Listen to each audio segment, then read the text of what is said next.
Hello friends, so today's video is going to be a list of some cozy fantasy book recommendations. I have done a couple of videos like this, so I'll have those ones linked in case you would like more recommendations, but with those, I tended to combine cozy with happy or fun and basically feel-good emotions, so they weren't all necessarily super cozy, but with today's video, I feel like every single one of these fits into the cozy category, and I'm going to start with the one that every single time I mention cozy fantasy, everyone brings up Legends and Lattes. Wholeheartedly agree that this is among the most cozy of cozy fantasy. So if you don't know, the story follows Viv, who is a battle-weary orc who is ready to leave her violent career behind and settle down and start a coffee shop.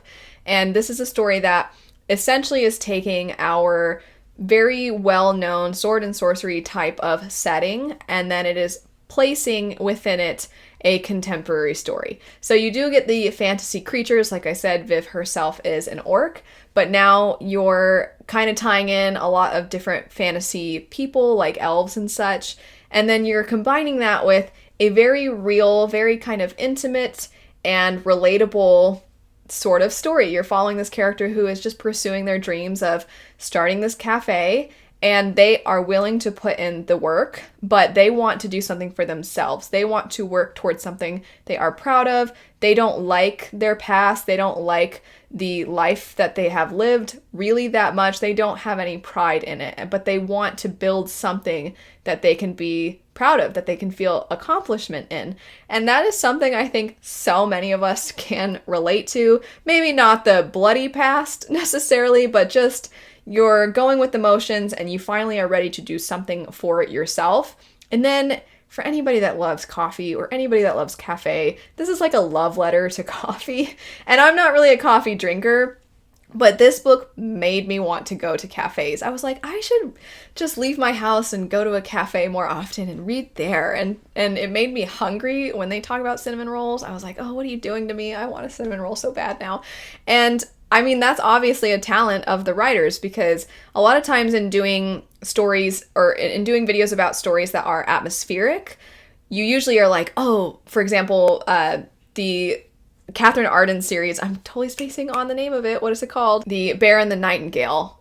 That's the name of it. Everybody describes that as, oh my gosh, I just literally felt cold when I was reading this. And that is how good the author is at bring that feeling into you when you're not literally cold, but you seem as though you are, because they just are able to capture that so well. And so I feel like that coziness of a cafe, of that kind of quieter, you hear a little bit of murmuring from people as they're chatting, it smells so good, and it's just relaxing. It's how you're starting your day, it's how you're kind of ending your day, it's a little boost in the middle of the day. It's like that captured in book form. So it is the coziest of cozy. I completely understand why everybody is head over heels for it. It is high fantasy with low stakes, as it says, and it was very cute, and it was very wholesome, and it was very cozy. Very much switching gears, next up we have what was one of my absolute favorite books of last year, and it did not come out last year. It's just one that I picked up in 2022, and that would be The Goblin Emperor. This is not going to fit cozy for everyone. I think cozy means different things to different people, and Legends and Lattes is just so epitomizing cozy that it is more of like mass appeal cozy, whereas this is cozy in the sense that it is so easy to just lose yourself into this story. Every time I would come to this story, I did not want to read through it. Not that I go into every book wanting to read fast, but it was almost like I wanted to take my time with it, because I truly felt like I was being transported to another world. Not because the world building is so vast, but because the details and how well thought out everything is. Every family history is known by this author, and there are so many different characters, and there's so much to the architecture and the culture. But more than anything, it's how endearing the main character Maya is that just really pulls you in. So the setup for the Goblin Emperor is that Maya is half goblin, half elf. And because of his goblin side, he is kind of seen as an embarrassment by his father, the emperor. His father has many children, and so he casts Maya out to essentially live in relative solitude. He has people that are there to care for him, but he's really pretty much isolated and alone. And then something happens that results in his father and everyone else in line to become emperor. It results in their deaths, and now Maya is suddenly finding himself to be the emperor. He has lived outside of court politics his whole life. He's very young. He is still dealing with the loss of his mother, so he's grieving her even though she died years ago. He's grieving her. He is grieving the family he never really had. He is trying to navigate now all of the pressures that come with being emperor. He's also trying to figure out what led to the deaths of everyone in line before him. Wasn't an accident. Let's investigate that. If it wasn't, is someone now going to come after me? And then also there's all these people that want to use him as a pawn. They see him as weak-willed. They don't think that he'll push back. And then he does. And he doesn't seem like he would, because he is kind of calm and gentle. He's a very sweet soul. But like I said, I had the warm fuzzies while I was reading this. More than anything that gave me that feeling was Maya's quest for connection with other people. He has been isolated his whole life. Now he's the emperor, so he's this figure that he can't just go around befriending everybody, but he so craves that connection with other people. And so when you start to see some friendships happening, it is just the absolute sweetest. It filled my heart. If it were a cartoon, it'd be like my heart was growing. And I loved Maya so much, and I really loved this story. If you like political fantasy, definitely give The Goblin Emperor a try. After that, we have an older fantasy. I've only, at this time, read the first book in this trilogy. Probably by the time this goes up, I'll have completed the trilogy. But that would be Arrows of the Queen by Mercedes Lackey. So this is what I want when I pick up older fantasy. It was really well written, but very easy to get into. I immediately felt connected to the main character.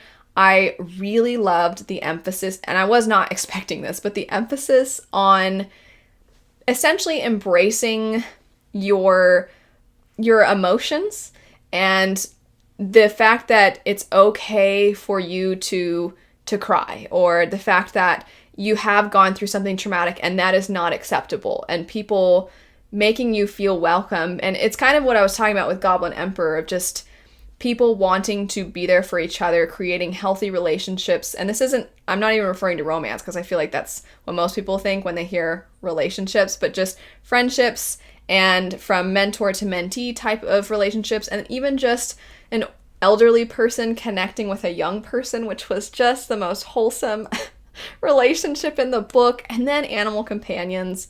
Who doesn't love a good animal companion? And this book has all of those things. The setup is we follow a young girl named Talia who wants so bad to be a herald, which are these individuals that serve the queen. And she doesn't think that she has a chance because of her current very rural and very strict upbringing, but then she might have an opportunity to pursue this life. And in doing this, she is meeting other people who are pursuing this. So it's almost like a magic school setting. And then that is where you get other people her age, but then also adult figures. And it's just so many of them would validate how she felt, would support her, would make her feel like she mattered. And it was just so nice to see. And then the first book ends in a way where, yes, there's clearly more to this world, there's clearly more to this story, but it ends in a satisfying way. So if you want to give this a try, but you're hesitant because you don't know if you want to commit to a trilogy, or you don't know if you want to commit to the entire world of Valdemar, you can just give this first book a try. It's pretty short, and see what you think of it. I absolutely adored it. I loved it. From there, we have another book I loved, which would be Encyclopedia of Fairies. This is a newer release, and just as charming and endearing and obnoxious as can be. You're following a woman who is doing research, specifically field research on fairies. And it is known that fairies exist, and there are entire teams of people dedicated to studying them, but not much is known about them, and it's very difficult to find out about them. So you have this woman who is a scholar from Cambridge who is looking to do this field research in the Nordic countries, and she finds herself in this very rural area, and she just wants to mind her business and do her research, but she kind of inevitably is being pulled into befriending people in this really tiny town, and she is not very good at socializing. She's very much an introvert, kind of to the extreme. And then her very kind of annoying but lovable colleague. Lovable depending on your taste, because some people are probably just going to find him annoying. But her lovable yet annoying colleague decides he's going to join in and help her with this research. And now the two of them are trying to find out more about fairies. And the fae in this are actually more so tied to what you see in folklore. So some of them are terrifying. There's a plot line involving things to do with changelings, and also the way in which some of the fae are so strongly tied to the weather and the consequences that can have on people. So even though the book is told in a very charming kind of journal entry type of way, and so that feels very fun, I do think that there are some rather frightening things tied to it. So it was a really nice balance. But I was like, can fairies be real so I can go do some research on them? That's what I wanted to do, because it was just very engrossing, very endearing, and very charming. After that, I am kind of just feeling nostalgic, I think. I've been wanting to reread this series, and when I think about it, I get those warm, fuzzy feelings just thinking about rereading it, and that would be Song of the Lioness. So this is the Alanna series. This is an older fantasy. It is specifically middle grade, but I do feel like older middle grade is not sometimes that different from adult fantasy coming of age stories. So Arrows of the Queen that I was talking about earlier is categorized under adult fantasy, but Arrows of the Queen is told in a way that reminded me, or I should say maybe the Alanna series reminded me of Arrows of the Queen, but they feel kind of similar, even though one's considered for kids and one is considered adult fantasy. Regardless, Alanna is a story that follows a young girl who she is meant to go to one school. If I'm remembering correctly, she's supposed to go to a magic school, and her brother is supposed to learn how to become a warrior. And they are twins, and neither one of them wants to go to their designated places. They want to go to each other's, so they decide they're going to switch places, and they're going to disguise themselves as each other in order to pursue their goals. And so you follow Alanna as she is trying to not only hide her identity, but then learn all these skills. And she's trying to learn these skills in an area where there aren't other women, there aren't other girls really. And so she's kind of this fish out of water, but she's so determined. And I just remember this is one of my absolute favorite series as a kid. It was one of the things that made me fall in love with fantasy. I think it's just I loved it. And I think that if you're an adult now and you want to go back and read something a little bit older, this would be a fantastic one. And then last, a brand new release, but it absolutely needs to be included on this list, and that would be Tress of the Emerald Sea by Brandon Sanderson. This was absolutely delightful. It's interesting because so many of Sanderson's new releases are sequels within series. So there's so many people already who are fans. There's so many people who already have all these theories about what's going to happen. And this is like the first time at his height of popularity that we've gotten something where we're all jumping into it. This is the first time for me, that so many of us are jumping into it without anybody really knowing anything. And when I read it, I was like, that was so cute. That was so cute. And it was so fun and so adventurous. And I wasn't sure how other people would feel about it, but I was like, I had a good time. But I was a little nervous that people would be disappointed because they would want it to be more epic and they would want there to be way higher stakes and things like that. And it seems like everybody is having the best of times with this. It feels kind of like a family-friendly adventure, and it is inspired in part by The Princess Bride. This is the kind of story that I feel like, even though it's in the Cosmere, which is Sanderson's adult fantasy works, it very much feels like it could be published as a middle grade or a young adult story, because I can see so many people of so many ages having the best of times with this. If you don't know the plot, although I'm sure you probably at least have heard a little bit at this point because so many people are talking about it, but it follows a young woman whose beloved he's disappeared, and she's determined to rescue him, and she doesn't really know what she's doing because she's just an ordinary girl, but she's going to go on this adventure to try to rescue him.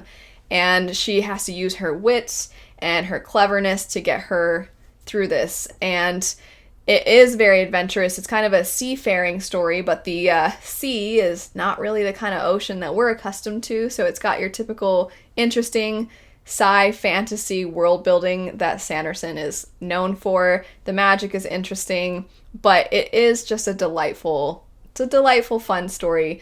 And I think that if you are looking for cozy fantasy that maybe moves a little bit of a faster pace than something like Goblin Emperor or Arrows of the Queen, this one I feel like is just so, this is going to sound kind of probably silly, but it's so compulsively readable. That's it for some cozy fantasy book recommendations.